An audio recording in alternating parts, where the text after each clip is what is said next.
Hello, Alex here, and in this video I want to have a look at the Cinestill CS-LITE Plus SpectraColor light source for film scanning and compare it to the original CS-LITE within the context of Negative Lab Pro and color negative film inversion, as well as give a more broad overview of my experiences using this new light. Let's get into it.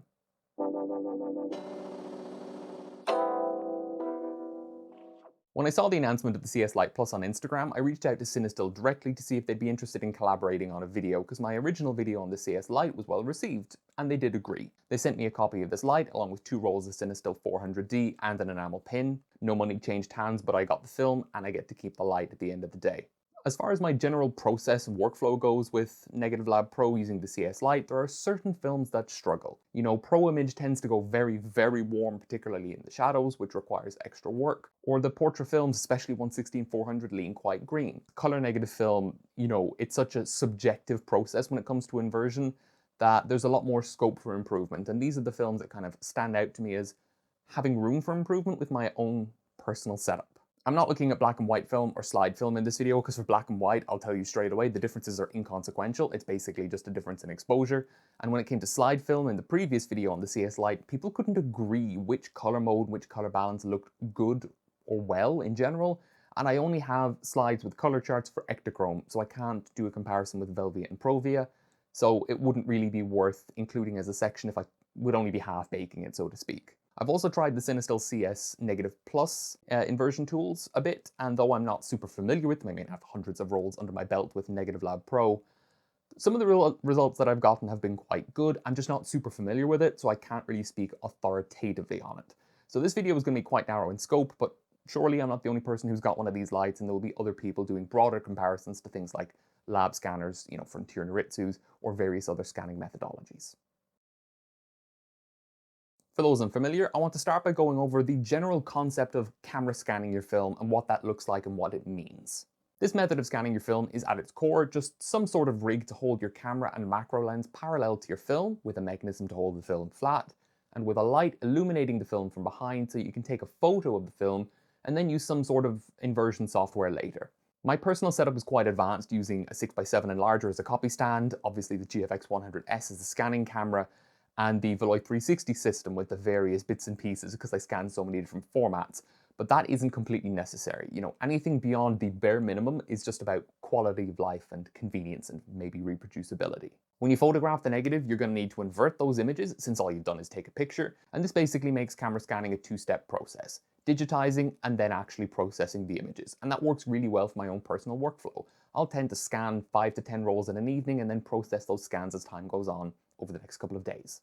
The main reasons you might be drawn to camera scanning are that if you have a digital camera, there isn't actually that much cost associated with it. You get a lot more control over your scans at the cost of increased labor and effort. The kind of ceiling in quality is potentially much, much higher, except for very specific cases when it comes to things like drum scans with very skilled technicians running them and fluid mounting. Broadly speaking, you're going to get better scans than you do with lab scans. And also, color negative film that is maskless or has a very weak mask can be scanned quite poorly by certain lab scanners. Things like Opticolor, the Phoenix films. If you don't have that strong orange color negative mask, which those scanners are designed to expect and are kind of implicitly assuming is there, which can have negative implications on those scans, pun intended, that you aren't subject to if you're camera scanning. For a ton more information about getting practically set up with camera scanning, or just to compare it to other scanning systems, my buddy Hashim recently released a video about different scanning methods on his channel, Pushing Film. And he covers all of these things in a lot more detail, so I don't need to hash the details out here again, so do go watch his video.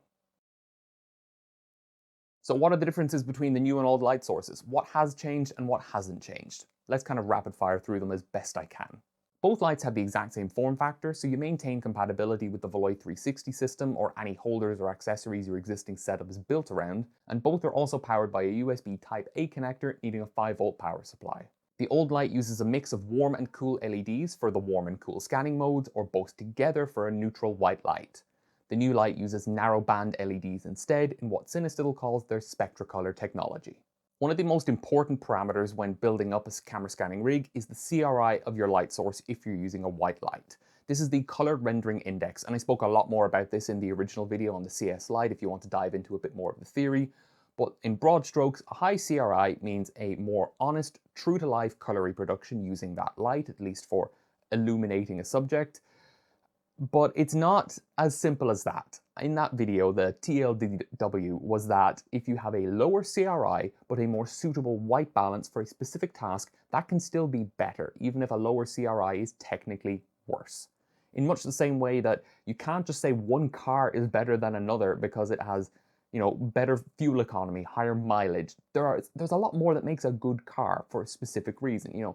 Higher fuel economy doesn't help you if you need 7 seats instead of 5, for example. And in this specific case, having a cooler light source with the CS-LITE, the original one, that has a lower CRI gave me better results overall with color negative film, because the cooler white balance was better able to counteract that orange mask inherent in the film itself.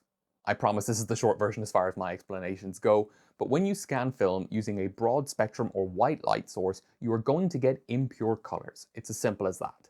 If you take the green light, so the green channel in the digital scan, the magenta layer in your film as an example, green light passes freely through the magenta layer up towards your sensor, but that light from a white light source is not pure green.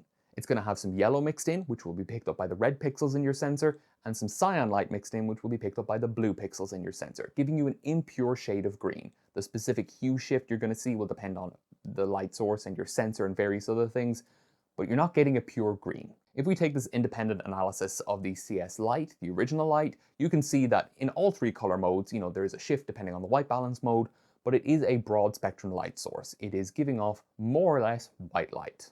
This is an inherent limitation of using a broad spectrum light source, and no matter how good or expensive your light source is, it's going to see the same problem to some degree. The best results are obtained using true monochromatic red-green-blue scanning with RGB narrowband LEDs in something like a proper high-end film scanner, which will use nonsense like 48-bit color, which is just 3 16-bit exposures, I hate that kind of thing, combined to make a very highly color accurate image. You don't get that benefit with camera scanning, and that is one of the big weaknesses of this system. There are RGB systems that are starting to come into existence, as Hashim explained and talked about in his video, but I'm also in the Pushing Film Discord very vocal about the point that until RGB scanning is something I can push one button and get a TIFF out at the end, I don't care about it because it's too much work. So the CS-LITE Plus uses narrowband LEDs to get you closer to the results of true RGB scanning by minimizing crosstalk between the color channels in your sensor, giving you purer, more accurate color reproduction without the need to do multiple exposures, giving you a sort of hybrid between true RGB monochromatic scanning and the convenience of traditional broad spectrum scanning with a camera scanning setup. Anyway, back to the comparison. Both lights have an inline remote, but the old light uses 4 buttons for power and setting the white balance, where the new light has a single touch control to toggle power. The old light has a fixed brightness in each of the 3 modes, whereas the new light is dimmable by holding the touch control. Personally, I don't see myself dimming it because the old one is brighter about 1 to 2 stops depending on which white balance mode we're comparing. Whereas the old light has its white balance control effectively built in, the new one uses what Cinestill call color calibration sheets to filter and shift the output of the light towards what's best for each specific task. These are included in the box along with the CS-LITE Bright Plus collimation sheets that aren't included with the original light but are available separately, collimating the diffuse light and increasing brightness, enabling shorter exposure times when scanning. Lastly, the old light costs $40 where the new light will retail for $90. So overall, we're talking about roughly twice the price for the same physical form factor, narrowband LEDs rather than a broad spectrum light source, color calibration sheets as an external item rather than an inline remote, and touch controls rather than physical buttons on the remote itself. Pretty fitting of the Plus moniker, sort of an evolution of the design rather than a complete redesign. In this part of the video, I'm going to start by looking at some color charts from various different films. These are all negatives that I've shot and developed for the previous video comparing ECN2 to still films. And then we're going to dive in and just talk about some real world images and my broader experiences. Because color charts are one thing, but actual photography is always worth comparing as well. Starting with Portra 400, I started by processing the neutral mode photo from the original CS-LITE, and then forcibly copied those settings to the other images just to exaggerate and highlight the difference between both lights and their various different color modes. Going from left to right, we have the white neutral mode, the blue cool mode, and then the warm mode, with the original CS-LITE on top and the new light on the bottom. There is a clear teal tint to the neutral and cool mode images with the new light, particularly in the highlights. And we overall see higher saturation in the bottom row with the new light. And one notable benefit of the new light is that in the cool mode, you retain a lot more information in the red channel, where the old light had a very weak R9 response in the cool mode. In my previous video, I found that that was an acceptable compromise, giving me more accurate hues at the cost of lower saturation. And if you want to boost that up in post with your interpositive, that's very easy to do, but not having to do that is just one more step and one bit of post-processing you don't have to apply, reducing potential noise from added gain. Based on these images, the new light seems a lot worse, but I want to be very clear that I am forcing Negative Lab Pro to convert scans from the CS-LITE Plus using settings from the original CS-LITE. You would never actually scan film by using white balance and conversion settings from a completely different light source. I just did that to show you the differences in the light output, and now we're going to scan the top row and the bottom row and process them as separate batches. So again, we're going to be using the white neutral mode image as a reference for each set, but the top row and the bottom row will be processed completely independently and now allowing Negative Lab Pro to adapt to each light source properly. Looking at Portra 400 again, on the top row we have the old light scans processed on their own, and then the bottom row is the new light scans, again processed on their own, so we can more accurately see the differences. Once again, out of all 6 images, the new light in the cool mode makes the table look the best, if a bit too saturated compared to the real world, and the teal highlights are most pronounced in the neutral and the cool modes.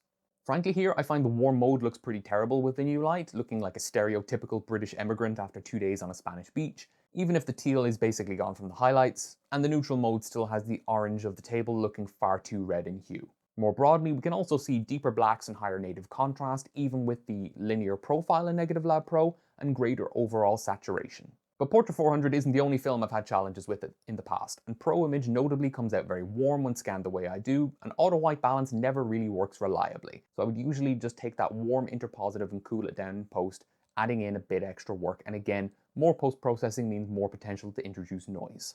Here the difference is way more clear-cut, definitely leaning in favor of the new light. There's definitely still some teal in the highlights, albeit less so than with the Portra, but the strong warm cast is essentially gone, with all of the grey patches on the chart actually being grey. And once again, the warm mode image is far too red and magenta. Contrast remains good across the board. As a result, not only do the reds look much better in all 3 modes with the new light, actually the greens are much purer, and they're a green rather than that sort of yellow-green, particularly in the cool mode. If anything, the new light makes Pro Image lean a bit too cool overall in the neutral and cool modes, but either way, straight out of Negative Lab Pro, Pro Image looks consistently closer to a normal finished scan requiring less work in post than when I use the old light. And to round out this part with the color chart, just because I have these negatives, what about Vision 3 250D, an ECN2 film? These films do have an orange mask like stills film, but broadly less intense, and it serves as a decent intermediary to what we'll come to later.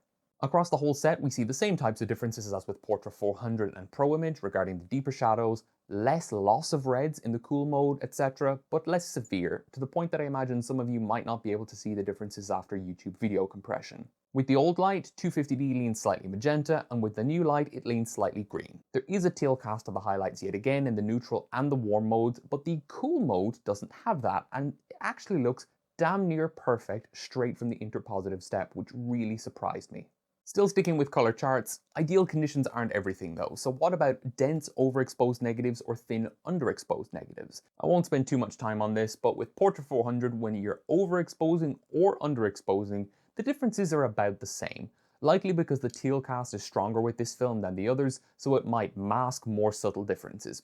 Looking at Pro Image 100, the charts retain more neutral hues when overexposing, especially in the greens, which stay green for a bit longer, whereas the old light shifts them a bit more towards yellow, even though the film itself actually cools down when overexposing. And when you underexpose, Pro Image goes so much warmer that it's very difficult to draw any major comparisons between them. With 250D and the new light, we see quite a bit more green across the image when overexposing, not just a teal tint at the highlights, and the cool mode image actually doesn't look very good at all. When underexposing, the same green and magenta shift duality is visible, but you can see the weak teal cast in the highlights a bit more with the new light images because there's so little else actually going on. Okay, that's enough color charts. So you can see that there are certainly some differences. Higher global contrast and saturation without actually costing me highlight and shadow detail, as well as, in most cases, a teal cast to the highlights. That's relatively easily dealt with a preset applied to the interpositive, and I've made a couple of those that seem to work for different films and different lighting conditions, which will be available as a zip download from my website, linked in the description down below if you choose to use them. No guarantees they're going to work well for you, because the fact that I'm using a Fuji sensor is going to be a significant factor. I'm working with Fuji RAW files, but they will at least give you an indication of what I did and give you some kind of basis to start from if you choose to follow that path yourself.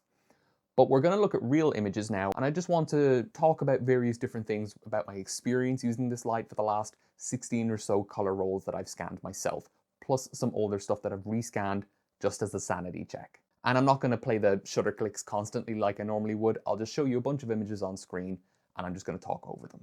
Working with the linear profile, I find myself playing with the curves a lot less than I was with the older CS-LITE, where my shadows were often too open for my liking, and other profiles didn't really seem to help much with that, because they wouldn't help the shadows as much as just crush the absolute black point.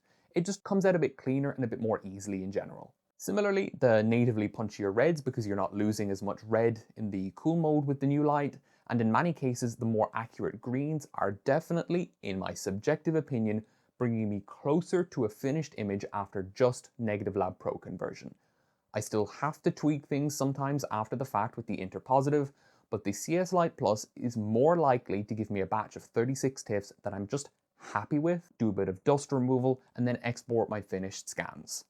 Artificial lighting, and in particular mixed lighting, seems to be tolerated much better with the new light than with the old one, like at a concert with exterior light and studio lighting, or just generally where you have very warm and very cool light within a single scene.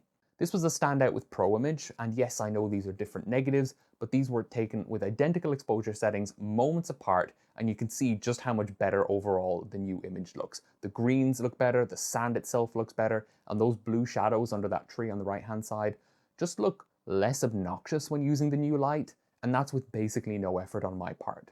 I know it's not super popular, but I found that red scale film only scans well when using the neutral mode with the new light, not the cool mode, and I can honestly say the same for maskless film in general, with both Opticolor 200 and especially Harman Phoenix 2 scanning really poorly in the cool mode, but very nicely in the neutral color mode. Much like how 250D looks great in the cool mode when exposed well, but doesn't look good in the cool mode when you overexpose it, I guess. It's not all sunshine and roses though, because with the old light, with a lot of films like the ECN2 films, maskless films, and even Ultramax 400, I was regularly able to do no white balancing in Negative Lab Pro, leaving the settings at 0, 0, and then just take that interpositive TIFF, and that would usually be damn near good enough. That is not the case here, where I found much better results while at least white balancing coarsely in Negative Lab Pro, as the unadjusted output is, broadly speaking, farther from where I want to end up, and then I refine that to it exactly where I need it in the interpositive. Notably, that teal highlight tint means that auto white balancing isn't consistently reliable in some cases, particularly if you have a lot of contrasting colors in your scene to begin with, since Negative Lab Pro will try and counter the teal and, say, the orange in your scene at the same time, requiring more manual adjustment before making your TIFF copy. So those are my thoughts on the CS-LITE Plus with Spectracolor from Cinestill. It represents a very strong, if not absolutely mind-blowing improvement over the original light, with better color reproduction, higher contrast and higher saturation, and an overall smoother, if more involved workflow. Yes, you have to white balance everything manually, or have some oversight of your white balancing in Negative Lab Pro, but once you get to the interpositives, it is so much easier to get to the final scans. It's just a breeze. I found that it takes less time overall, potentially 10 to 15 minutes per roll to get to your final results, at least with how deeply I get into the process of editing the interpositives. But the outliers, the weird frames, we've all had frames that are particularly difficult to scan on a roll. Those seem to require less effort to get right as well. And there are many films like Pro Image in particular that really surprised me how much of a difference there was with just that random consumer film. It's just so much better with the new light that I'm more likely to shoot the massive stash of it that I have over, than I was before, where it was kind of like, oh, I'll scan it, but then I have to deal with the color shifts and the mixed lighting or whatever. That's not really an issue anymore with the new light. Whether or not it's worth the upgrade is going to be a very personal question, basically depending on how much you value your time. For me, it's absolutely worth it, and I would argue I've already paid for it in time savings. especially now that I've developed those presets, which again will be linked in the description down below, to kind of remove the teal for various different films. That is my big weakness in terms of the process, but there are some things that I don't like about it in terms of physically using it. The main thing being using the color calibration sheets because there's no inline control, and I understand there cannot be an inline control to adjust the white balance of this because it's using narrowband LEDs, but I'm using the 360 setup where the holder is quite elevated above the light source, so the film isn't nowhere near the color calibration sheet. But if you're one of the people who uses the light source with the color calibration sheet and then the holder directly sitting on it, any damage or scratches to those sheets might show up within the depth of field of your frame, which could potentially be a problem because you're going to have to then replace them. And I don't know about shipping outside within the US, but for me, that would be pretty expensive to replace them. I understand that they're necessary. It's just something that I'm kind of concerned about, and you can't just not use them and stick to the neutral mode because so many films look so much worse in the neutral mode than in the cool mode, which fine, that is what you should be using for color negative film, but I'm just very cautious and careful about them all the time. I'm also not a huge fan of touch controls in general, but that's a very minor thing. The actual results that I'm getting in the final images are coming out so much better, so much more easily. Any adjustments that apply globally are always going to be easier to correct than localized adjustments or adjustments that exist on a per film basis where you need to either remember what the differences are per film or come up with a range of presets for different stocks, which is just a bit more messy. If it's going to have these kind of issues with the output for a Negative Lab Pro workflow, I'd rather that they be these issues than any other potential issue. And it's not even that big a deal, let's be real. The fact you can make a preset to wipe it out almost completely nullifies it. I'd like to thank Cinestill again for giving me the opportunity to try this thing out and to try it out early, as well as the fact that they've allowed me to keep it. But that's all I have to say for this video. So stay safe, and bye-bye for now. If you don't already, follow me on Instagram at Shako1277 for new pictures every day. If you liked this video and enjoy what I do on the channel, please consider subscribing or checking out my Patreon where the tiers start at just €1 per month.